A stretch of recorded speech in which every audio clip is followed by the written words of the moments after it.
It's the search for answers that has brought us here together today. My name is Eric Worre, and for almost 30 years I've been an entrepreneur, struggling at times, but ultimately succeeding. As a best-selling author, speaker, and business owner, I've spent my entire career helping millions of people around the world to become entrepreneurs. And I believe strongly that there is, in fact, a better way when it comes to how we make a living. The career landscape has changed dramatically, and many are still working in a model that is completely out of date. What worked for previous generations isn't working as well for people today. In this film, we're going to explore 3 important questions. First, what's really going on in our working world today? Second, in this new economy, is it better to become an entrepreneur, or is it safer to work for someone else? And third, if a person decides to become an entrepreneur and start their own business, how can they do it without taking on massive risk? To help in this journey, I've brought together some of the greatest experts and thought leaders in the field of entrepreneurship to share the real facts with you. My intention is to give you new information that will allow you to make choices that are not limited by an old, outdated model. Let's start by understanding what's going on in our working world today.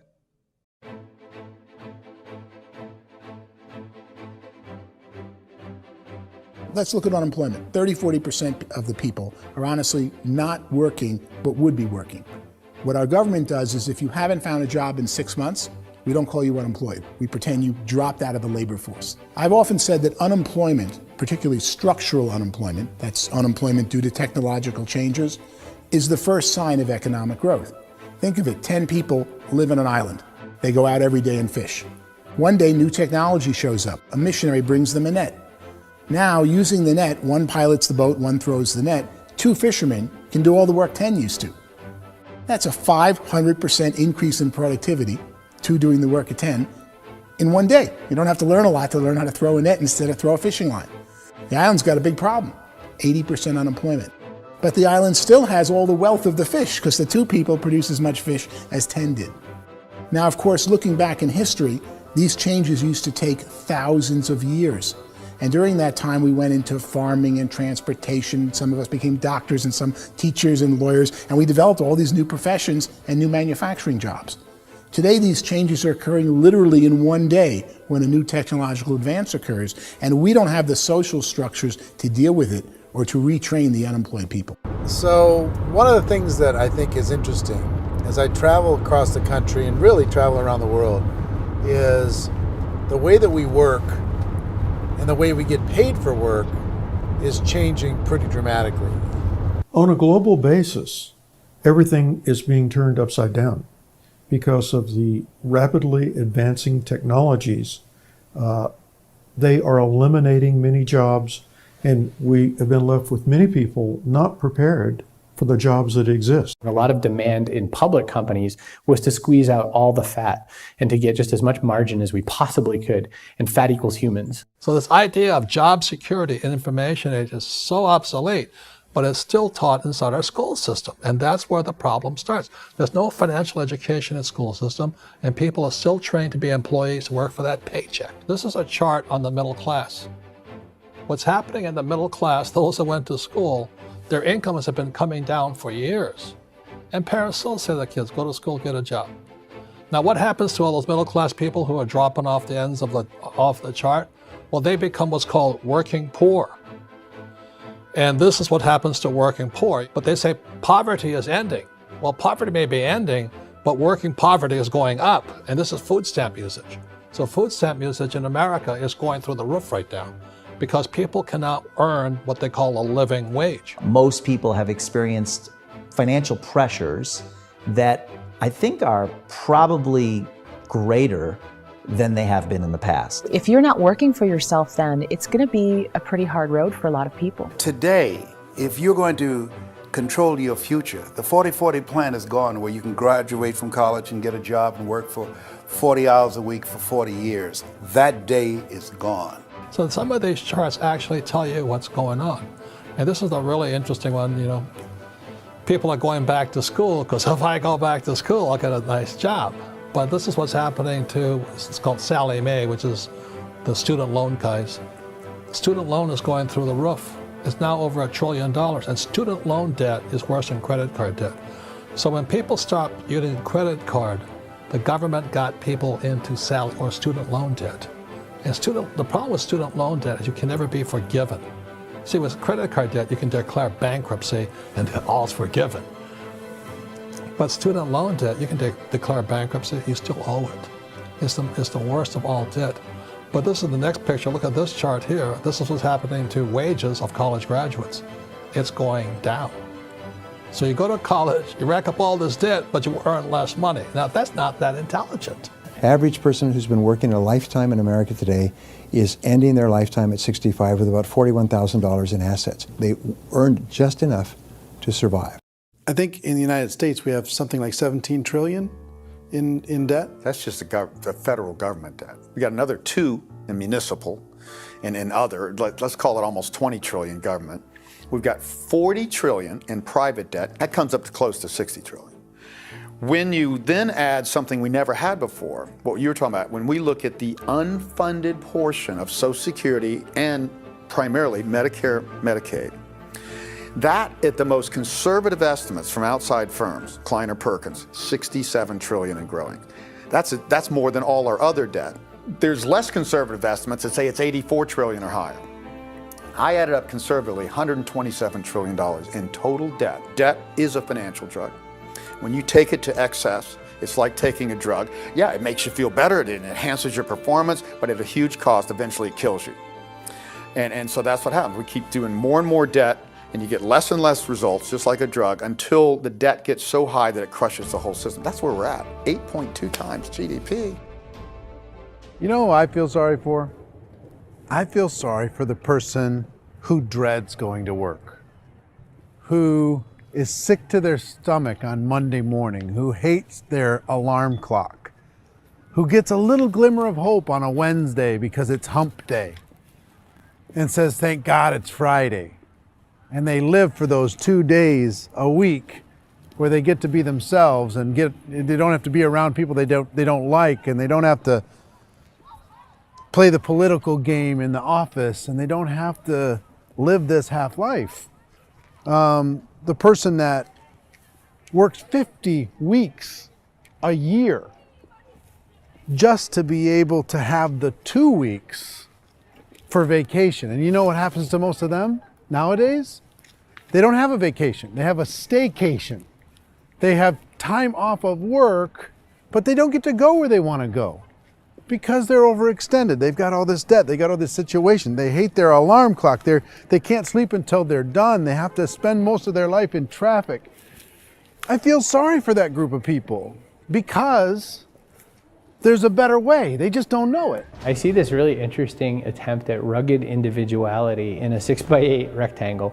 And I feel like you're all the same, except for the little push pins of the pictures. There's different pictures. Yours is named Jenny and his is named Sujara, but it's the same people. And this is how they are, and they're just like the zombies, and there's no joy in there, there's no fun. There's always like the wacky woman who decorates her cubicle, and that's the most she can do there. You got to give her credits, right? The wacky cubicle woman. The basis for their life is worry. I'm worried, you know, maybe I'll get fired. I'm worried maybe my company will go out of business. I'm worried I can't keep spinning the plates on paying the bills. I'm worried about how do I send my kids to college. I'm worried, what if the transmission of my car breaks? That's, you know, 2 or 3, I can't fix it. People live in a sea of worry, and it eats at them. Those signs that people held up during the Depression didn't say looking for gainful employment in a cubicle. It said looking for work. Work is what we're looking for. Job is just a unit of measurement. Work is what we're going after. It's time to look in the mirror and say, it's not the economy, it's my economy. It's my little world of where I am. I need to improve. I'm not going to wait for the economy to come back, because frankly, the economy is doing great in this country. So I'm here on Wall Street, the financial center of the universe, the financial capital of the world. This is where most people's money goes to at least be held for a time, right? With interest rates in banks being effectively zero, and many experts are predicting it's going to stay at zero for the next 10, 20, even 30 years, people feel like they don't have any choice but to put their future into equities, to put their future into the hands of other people on this stock market, and hope that the stock market goes up, hope that the stocks that their advisors pick or that they pick goes up. That's one way to go, I guess. It's my personal belief that if you put your future into the hands of yourself, in other words, you have earning power by yourself, I think you're a better investment than these guys. I think you controlling your future is a better option than handing over your retirement to these guys. The average household income in the United States is approximately $50,000 a year, what they call the middle class. To reach the top 25% of income earners, you'd need to earn at least $90,000 a year. To reach the top 10% would be a household income of $140,000, the top 5%, $190,000, and to be in the top 1%, you'd need a combined household income of at least $380,000 a year. So here's the question. What do you think would give you the best chance to move up and get to the top 10%, the top 5%, the top 1% or beyond? In my opinion, and in the opinion of many, many experts, the answer is to become an entrepreneur, to become your own boss. I think you have to be a business owner. I can't, the only time I ever say to someone it'd be great to be an employee is when they've already told me they've surrendered. I only tell people who are wounded spiritually that they should be an employee. And it's that feeling that you get when you pick up the backpack off the little Cub Scout and say, "Don't worry, little guy, we'll get you back to the camp." You know, it is in no way a kindness when I tell someone they'd be a great employee. The other status symbol really increasingly is lifestyle. I mean, people can own their own business, maybe even work out of their house. That, I tell you, people admire that. Like, gosh, I wish I could do that. The spirit of the entrepreneur is to be a risk taker and to be resourceful and unstoppable and to have a vision of yourself beyond where you are and not willing to settle for life as it is. Think about the great entrepreneurs. They're visionary. They have heart. They're willing to do today what others won't so they can do tomorrow what others can't. Personally, I don't think of the new economy, the old economy. I create my own economy. The entrepreneur's in control. I decide what the economy is going to be like. In the world of entrepreneurship, there are no limits. You can make as much as you want, depending on how much you want to work and how smart you are and how great a team you put together. There's no more lifetime rewarding business than being an entrepreneur. Why in America, where anyone could be anything, would people want to give up their freedom and become effectively a modern-day slave, told shut up and be here every morning at 7:30, leave at 5:30, and do what I tell you? If people decide to become an entrepreneur and work for themselves, they have some traditional options, but they're riskier than you might think. Any kind of a retail business, retail build-outs is extremely expensive. Even just these small little yogurt stores where they're putting little yogurt machines and you get all the different flavors, you're spending $200,000, $300,000, $400,000 to open a yogurt shop. I would love to buy a Dunkin' Donuts, but it's $500,000 or so to start. I don't quite have that just in case money. Risk you can lose it all, and most guys do 2 or 3 times, and even big guys like Branson, because I'm such a fan of his, half his companies don't work. If you make $1 million, your problems are going to go. If you make $1 billion, your problem's really going to go. Just the opposite. You and I know when you're making $1 million, you get $1 million responsibilities. You make $1 billion, you got 1,000 times $1 million responsibilities. And most people say, I'd love to be my own boss. 70% of Americans would love to be their own boss, according to recent polls. But they don't know how to get there. Because what are you going to do? One, you could buy an existing business. If somebody's selling an existing business, you have to ask why. Usually because it's probably hard. It's probably not making as much money as they hope. 2, they could buy a franchise. A little less risk, proven system, but it's expensive to be able to do that. 3, they could start something from scratch. And that's where a lot of people feel like, I don't have the chops to do it. I don't have the money. I don't have the product idea. I don't have the expertise. I don't have whatever it's going to take to be able to get there, and I can't risk my family to do it. So, 4th, they could become an investor. A lot of people in this town invest to try and figure out a way, but you got to be pretty smart with that game too, right? Venture capitalists, who are the very best and most sophisticated in investing in new breakthrough businesses, make it on 1 out of 11. That means 10 out of 11 are mediocre or fail. Most of them fail. That's the risk there. An angel investor is lucky to get 1 out of 15 or 20. A business is a team sport.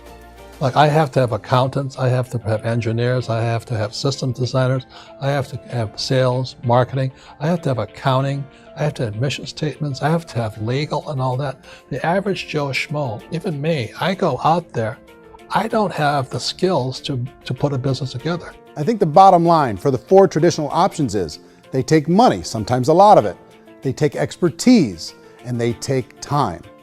All of that adds up to just too much risk for most people. I bought a business from somebody else and it was a lot of work. And you start wondering, what did I just buy? Because I guess ultimately I own your email list and I just overpaid for it. People that start their own business, they spend a lot of money, they spend a lot of time, a lot of effort to get things started. And the more you invest on the upfront, the harder you typically work at it. I can tell you what the success rate is of a restaurant. What is it? They're crazy enough. About 90% of them fail. About 90%, in how quickly? Year less. Wow. And if we're talking non-franchise, we're talking franchise, Sure. That's totally different. Yeah. But our students aren't getting franchise restaurants. You gotta invest big money. Exactly. And with someone like McDonald's, you've had to work with the company for a long period of time, really know the Even have a business. chance at investing $1 million. Have a chance, and it's a slim chance. What if there was a way that you had all the proven aspects, the comfort aspects, and you could still control your own life? What if there was both? In other words, you didn't have to create everything from scratch. You didn't have to be a super leader. All you had to do, what if there was a proven product already? You didn't have to create the product. And there's a proven system already, proven training already. Everything except an employer. That was the only thing that you didn't have. Do you think more people would be open to working for themselves in that environment?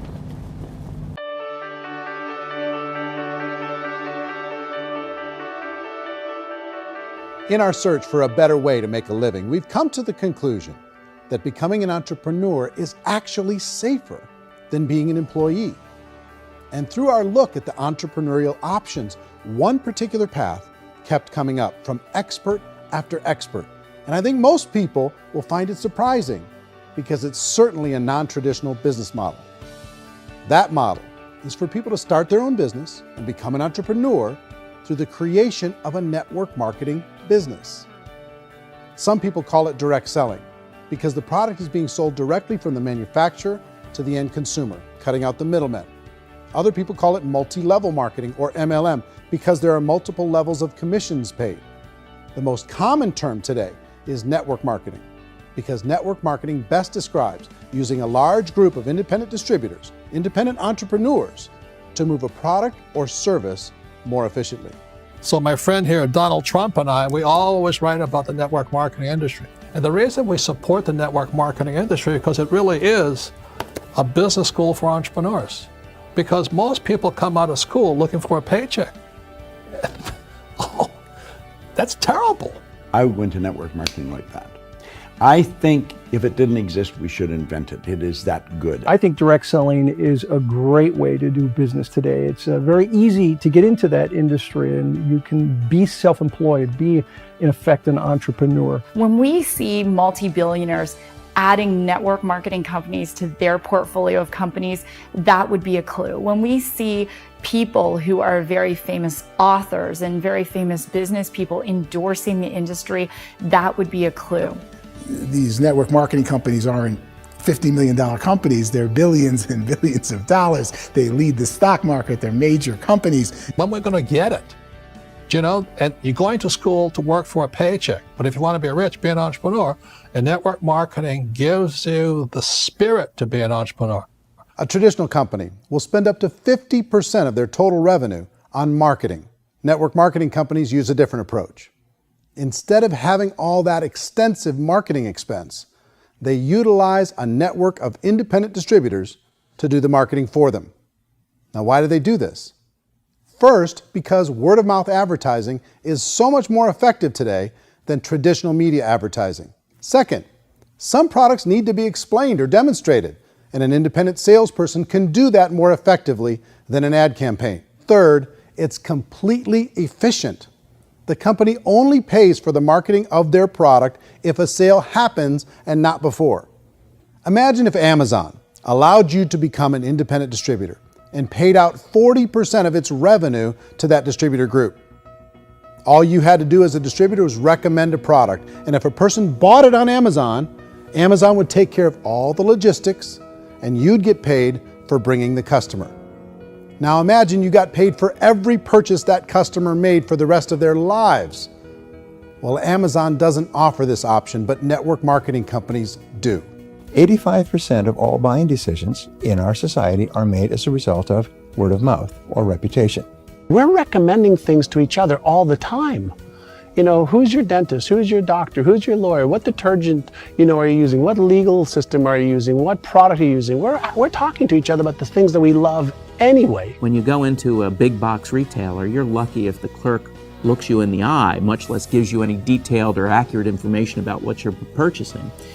So of course, this personal information, this education coming from a friend, a neighbor, a relative, or even a stranger, but one who has experience with the product is extraordinarily valuable. As a matter of fact, network marketing can educate consumers probably better than any other form of marketing.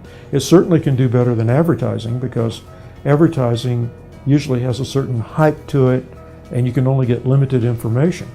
So, network marketing trumps advertising. If you were a typical sales company and you wanted to sell $1 million a month worth of product, you might go find 100 superstar salespeople. The quota would be $10,000 a month. So network marketing as a distribution system just flips the numbers. So we use 10,000 happy, raving fans of a particular product, and we don't concern ourselves so much with how much product each one of them individually sells. If they sell just $100 or $200 a month, and there's 10,000 of them, you're selling $1 million to $2 million a month worth of product.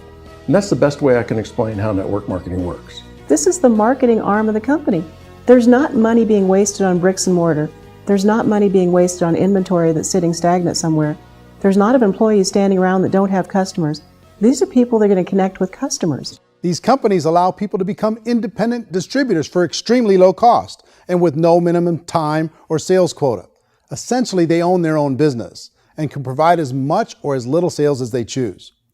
In other words, the distributor gets all the benefits of traditional business ownership without the risk. The advantage of network marketing is the ease of entry, the low risk, and the low startup cost, because almost everything else has very high risk. You can get in for a minimal investment. You're buying into a system that's already been proven, products or services that have been proven to work. The keys to network marketing is providing an opportunity for the masses to get involved, providing an opportunity for the average person who doesn't have the resources to start their own business. All of this so far is fairly straightforward, but network marketing offers another benefit, and it's this benefit that makes it so interesting for entrepreneurs. Network marketing allows a distributor to build their own network of other distributors and then compensates them on the sales created by that entire group. Direct selling is, at its base, very simple. It's the sale of a product or service to an individual on a face-to-face, one-on-one basis, just the way we're talking right now. But there's an important element as well, and that's the offering in conjunction with that sale of product, the offering of an opportunity for someone to make something of themselves. No matter what your social status is, no matter what language that you speak, I mean, look how many unbelievable people are becoming successful that speak every kind of language out there. What an awesome gift to give the world. Instead of having to work your way up in a system and prove that you could be a sales manager, they just decided everybody can be a sales manager. Everybody gets to build a sales team from day one.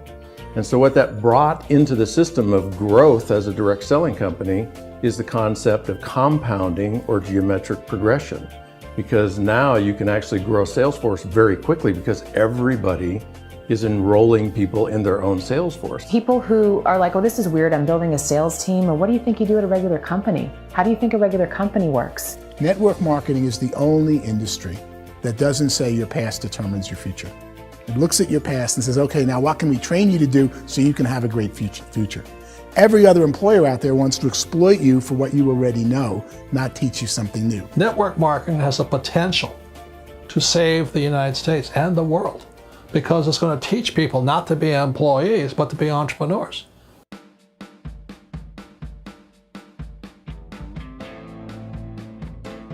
According to the Direct Selling Association, if you add up all the network marketing companies around the world, they combine to do over $178 billion a year in retail sales. To give you an idea of how big that really is, the NFL, the National Football League, does approximately $9 billion a year. The music industry does a little more than $16 billion a year, and the movie industry does about $80 billion a year. Using a conservative average, network marketing companies pay their distributors about 40% of that $178 billion in the form of commissions, which adds up to more than $71 billion a year. That's almost $6 billion a month. It's almost $200 million in commissions every single day. So it's certainly working, and people are making serious money in network marketing. With the growth of the direct selling industry over the last 10, 15, 20 years, we've seen a broader understanding of the channel. We have seen more and more people getting involved in the business, so our penetration in the marketplace has increased, and thus the understanding in the marketplace of who we are has increased. And we've seen non-direct selling companies look at the direct selling model and say, something's going on there. People are making money, companies are being profitable, individuals are being motivated, product is being delivered to market. Maybe we should explore this. Some people think only the people at the top make money. Well, let's take a look at that as well. In the network marketing profession, there are roughly 500 people in the world who earn over $1 million a year. If you round that number up to $2 million a year, that adds up to about $1 billion a year. That takes the $71 billion paid out each year down to $70 billion. So where does the rest of the money go? The vast majority goes to part-time people making anywhere from a few $100s a month to many thousands of dollars a month. It goes to people who choose to make it a full-time career move and earning even more than that. Every day, people are using the money they earn through network marketing to pay off debt, have more fun, and improve the quality of their lives. Everyone I know in network marketing has been doing that since the 50s. They go to work when they want to go to work. They stop working when they want to take time with their children to have a leisurely breakfast and discuss issues and drive them to school. They go back to work when they get home, wherever they're working out of. The biggest thing that I've seen is people that have become much happier in their life. MLM has probably made more millionaires of more people in more countries, and I've spoken to them in 67 countries, than any other single form of business, starting from nothing. If they have a choice between working a job for the next 10 years or working a network marketing business for the next 10 years, the result of working the network marketing business will be better. A lot of people within the industry go on and make this a career and do extremely well at it. Network marketing has been nothing but good for everyone I know that's been involved with it because they did it seriously and they played full out and they've been very successful. It's been a constant barrage of success stories and people showing off stuff that they got as a result of it. How many people are involved? Approximately 16 million Americans and 96 million people around the world are currently participating in network marketing. And in a recent poll, 82% of those people report a good, very good, or excellent experience with network marketing. So people are happy.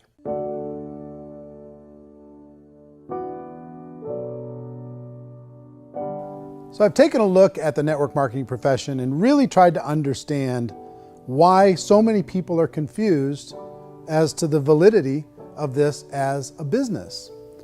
One is this pyramid shape. People get really messed up with this pyramid. Oh, it's one of those pyramid things. So I just think there are a lot of haters out there who really don't understand the industry and say, oh, it's a get-rich-quick scheme. It's a pyramid. Well, corporate America is a pyramid scheme. You know what I mean? It goes like this. You have thousands of MBAs, let's say working for Ford or General Motors or Coca-Cola. If all these MBAs are all trying to get to here, that's a pyramid. Only one guy's going to make it. Every 10 years, one's going to make it. Whereas you look at network marketing, it's like this. So you're here, and your job is to develop other CEOs coming up behind you. So it's an inverse pyramid. In network marketing, it's a very simple concept. If you sell product, you get paid. It is paid based on production. There is no first mover's advantage. There is no investment component where the more somebody spends, the more they're entitled to make. So the two are polar opposites of each other. It doesn't matter what shape the company is or the compensation plan is shaped, whether it's a circle or a pyramid or a triangle or a trapezoid, it doesn't matter. If compensation is coming primarily from recruitment, then you've got a problem. On the other hand, if an operation is basing their compensation to participants on the basis of sales, even when those sales are generated by people you've recruited, well, then you're a perfectly legitimate enterprise. That's the legal test, it's the practical test. Another issue that's been true in the past that is no longer true now is people used to be in network marketing loaded up with products that they couldn't sell, and they ended up a loser. They ended up with a bunch of product in their garage, they ended up with a bunch of products sitting in their kitchen shelves or whatever, and they thought they could sell it, and then they weren't willing to or able to sell it, and they ended up with a bunch of stuff, and they were bitter about it. There was this thing called front loading where you had to buy, like, well, if you bought $25,000 worth of product, you got better commissions and all this. Today, it's almost all done by computer. It's direct mail, comes from a warehouse somewhere else. You don't have to have all this inventory. You don't have to stock up. It's a paperless world now. You know, most of it's done online. You have a back office. It really works. And I mean, the technology has changed everything. Third issue is people start talking about 99% of people in network marketing don't make any money. Well, we've talked about that over the course of this journey together. Almost $200 million a day is being paid out to network marketing distributors around the world. The naysayers, the people who say that it doesn't work, are usually the ones who just don't know how to make it work for themselves. And so they're giving you an opinion, and I tell people, don't confuse people's opinions with expertise, because opinions are free. And don't confuse sincerity with the truth, because people could be sincerely wrong. But here's the reality inside of network marketing. The vast majority of people that get involved in network marketing just become customers, and they get involved to be able to purchase product at a lower price. If you take Costco as an example, if a person goes into Costco and gets a membership to Costco so they can get a lower price on the product, we don't call that person a loser because they have a bunch of product that they walked out with a smile on their face. Yet when some people want to take a look at network marketing, they say, well, those people, they're just using the product and they aren't earning an income, so they must be a loser. They're not a loser, they're a happy customer. That's the vast majority of people that are involved in network marketing. Now, a smaller percentage of those people decide to go build a business. They earn $300 a month, $500 a month, $1,000, $2,000. That's the bulk of earnings in network marketing. And then there's the few that really decide to take it serious, really decide to build a large network, really work to make that network very, very productive. And those people make huge amounts of money, and there's no cap. What I do as an outside economist, just somebody looking at this industry like any other industry I speak and say, look, what's the realities of this? 1% do incredibly well. 10% generate some additional income at pretty low risk and effort, that's not, and 90% of people roughly end up customers. One thing that I think is real when it comes to people's perceptions about network marketing is people put this, and distributors, I think, involved in network marketing have some responsibility for this.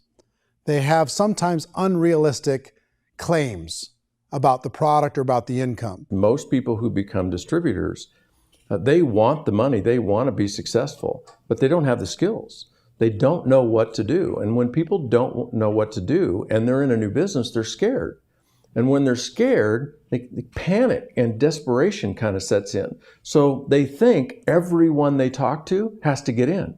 So if I talk to you and you say, well, no, I don't have time to do that, they're like, no, I need you. You have to do this or I won't be successful. So I start clawing on you. I start that desperation. So then I start making claims about the product, which are not appropriate, probably not even true. Or I start saying, oh, let me show you how you can make all this money and you don't have to do anything, Eric. And so you just totally misrepresent the opportunity, and you're clingy with people because you think you need everybody to be successful. and you don't. You know, one of the messages that I try to deliver most forcefully to companies as well as salespeople in direct selling is that you don't have to overpromise. The reality is in network marketing, there's a lot of hard work involved. There's a lot of effort. You're going to have to develop yourself. It's a business like anything else. It's going to take some time, but in my opinion, it's better.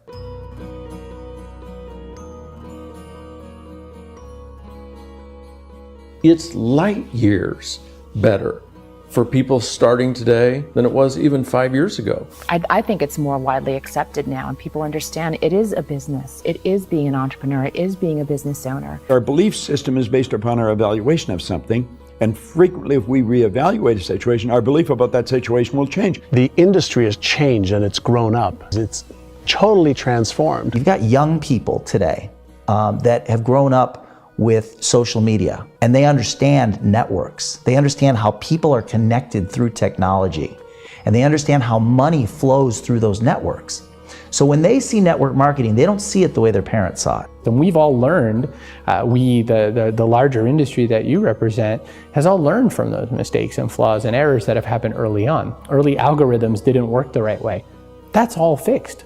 It's like when they design a computer program, they design the program, then they run it, and then they go back through and they debug it. The MLM industry has been debugged. This is the day of being virtual, being able to run a business from your mobile phone. I mean, it's incredible. Companies are getting smarter. They're implementing more consumer protections. They're implementing more compliance training. They're doing more with respect to product research. If you do get involved and you make purchases of inventory, even on a voluntary basis, if you decide that this business is not for you, you can leave and have that inventory repurchased by the company. There's no other business that offers that kind of protection on a voluntary, self-regulatory basis.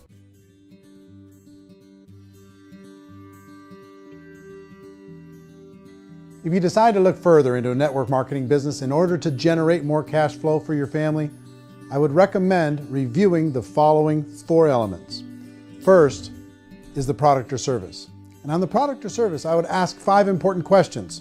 1, do you like it? Is it something you would feel comfortable sharing with others? 2, is there a recognized need in the marketplace? It's hard to create a need if one isn't naturally there. 3rd, does the product meet that need? Does it solve a legitimate problem for consumers? And 4th, is it priced to sell? Can it compete in the marketplace? And 5th, is it priced for profit? Is there enough margin for the company and the distributor to be able to generate income for the long term? If you can answer the questions on the product to your satisfaction, the next element to consider is the company itself. Is it well run? Do you believe in the founders or the management team? Do you feel they have what it takes to go all the way? See, it doesn't matter how good the product is if the management can't take care of the company. Good management can change with the times. They can handle adversity. They can make good decisions. Make sure you choose a company that can serve you for a long time. The third element to consider is the compensation plan. And with that, there are 3 important things to look at. First, a brand new person needs to be able to generate some money fairly quickly. It may be an obvious reason, but you can probably imagine the ripple effect of a distributor getting involved and having even a small victory fast. That can only help with the overall success of the organization. Second, a person should be able to develop a moderate part-time income in a reasonable period of time. As they develop their network and as their sales grow, they should be able to enjoy more benefits. And third, for the people who are really serious, for those who decide to really go pro in the network marketing profession, there should be the possibility to make a serious full-time income if they work hard and are committed to developing their skills. If you're comfortable with the product, the company, and the compensation plan, the last thing you should look at is the support that will be made available to you. Does the company have a website? Does it have a solid online reporting tool? Do they have comprehensive training available? Do they host events to help you build your business? If you decide to do this, what kind of a support system can you plug into? Choosing a network marketing company is a personal decision. But evaluating the 4 elements of product, company, compensation plan, and support is a great place to start. Is the company promising that you're going to get rich quick or that you can make a lot of money without a lot of effort? That's a red flag. Is there a product that you really believe in that you think can be sold? Or are you being told by salespeople or the person who's trying to recruit you or by the company itself that don't worry about the product, all you have to do is recruit other people into the business? Red flag, warning sign. If you're hearing that, take a second or even a third look. Get to know the customers, the products, the business, have some success, and see where the opportunities might take you to move up in the organization. You want to find out, how concerned are they about my education, my training, and my development? Is there a space for me to grow? Most important question. Learn everything that you can about the product. Make sure it's something that you believe in, and learn everything you can about the industry and work that system. You have to be very passionate about whatever that company is doing. I would get involved. You can always test drive anything, the product, the service, the community, and then lean into it a bit. If it feels good, then lean into it a lot. Behind me is the Lincoln Memorial. And this is a place where Martin Luther King Jr. had his famous "I Have a Dream" speech. And at that speech, he talked about his dream for equality for everyone around the world, and that's a noble dream. But I think more people need to remember what it was like when they were kids and the dream was still alive in them, before it got beaten out of them by reality, by this paycheck, by these responsibilities, and by having to live for this job to pay the bills. I think people need to remember that, go back to that. Once they know that there's a better way, I think their future is going to be much brighter. They can live a better life.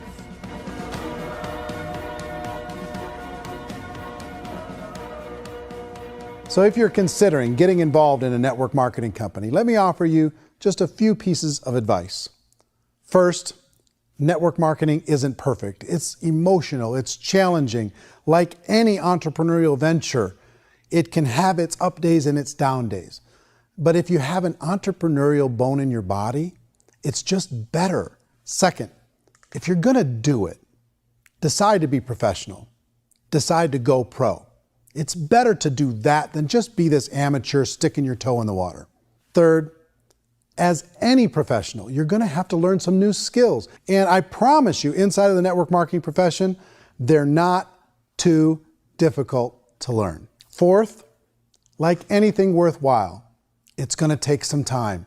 Don't expect that you're gonna get to the finish line right out of the gate. And fifth, it's worth it. It's worth it to be able to take charge of your life again. It's worth it to be able to control your own financial situation. It's worth it for the people you're going to be able to spend time with. It's worth it for the things you're going to be able to see and the experiences you're going to be able to experience. It's worth it for the causes you're going to be able to contribute to, the lives you're going to be able to touch, the customers you're going to be able to help, the friendships you're going to be able to develop. I promise you, it's worth it. Remember, most people are searching for answers just like you are. But I do have to tell you the catch to network marketing. If there is a catch, if you want to understand this from an emotional point of view, people say, well, it sounds too good to be true. It's not, it's hard work. But here's the catch. Most people still don't understand it. So you're going to have to endure the loss of social esteem from ignorant people. The uneducated will think less of you. Now, if you can handle that, you're on your way. If that's going to destroy you, you know what? Entrepreneurship in general probably isn't in your future. If you can face that catch, you can become unstoppable. I want everyone to really contemplate this if they're not in network marketing. You're in a job, you probably have a mortgage, you have rent, you have debt, whatever's going on. You're in a prison. You work just hard enough to keep them from firing you, and they pay you just enough to keep you from quitting. Come on! I've been there, done that, and bought that t-shirt. In network marketing, if you run into failure, it's really just a homework lesson for yourself. There's no one to blame. You really have no excuse not to be successful. You just don't. People don't want to hear that, but there's so much available to you. If you want to be a good network marketer, be a student to the people above you, be a fellow traveler to the people on the same level, and be a teacher to those below, and know when it's appropriate to do which. People who are not afraid of asking people to buy things or not afraid of persuading people with a chance they may say no. These people own the future. Nothing happens until something moves. So you got to go move, you got to go do something, or nothing's going to change in your life. In the beginning, you're going to do a lot of things that you don't get paid for. But as you go down the road, you get paid for a lot of things that you don't do. And your job is rehabilitate the spirit, the entrepreneur spirit in all of us. You get it back. Either give it a strong yes or a strong no, but no wishy-washy, dilly-dally stuff in the middle.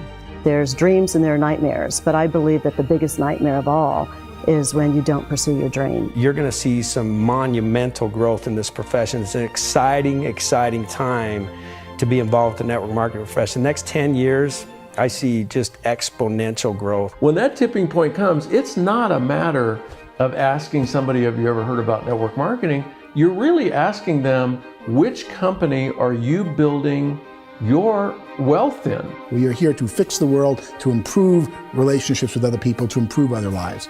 And the real reward comes as an entrepreneur in any level from teaching somebody something and watching them soar. There is no greater reward.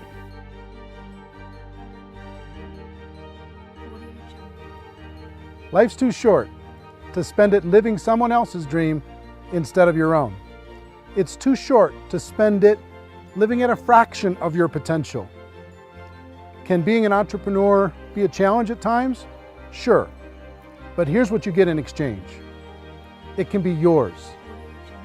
Something that you built, something that you created, something that you made happen. This balloon represents your dream. It represents entrepreneurship. My wish for all of you is that you would reach out and grab it. The choice is up to you.